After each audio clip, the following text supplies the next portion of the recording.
इससे पैदा नवाए जिंदगी में ज़ेरो बम, इससे मिट्टी की तस्वीरों में सोजे दम बदम। आदमी के रेशे रेशे में समा जाता है इश्क, शाखे गुल में जिस तरह बादे सहर गाही का नम।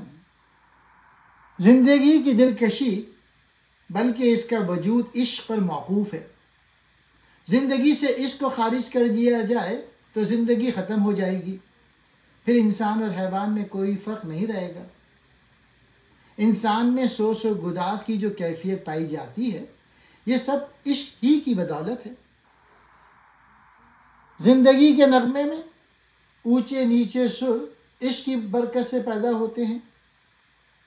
इंसान मिट्टी का पुतला है, इसमें सोज व गुदास और तड़प इश्क ही पैदा करता है।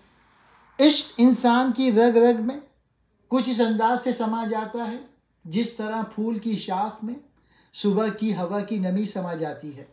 नवा कहते हैं आवाज़ को, ज़ेरो बम बुलंदी और पस्ती, सोजे दम बदम लगातार जोश, बादे सहर गाई का नम सुबह की शबनम।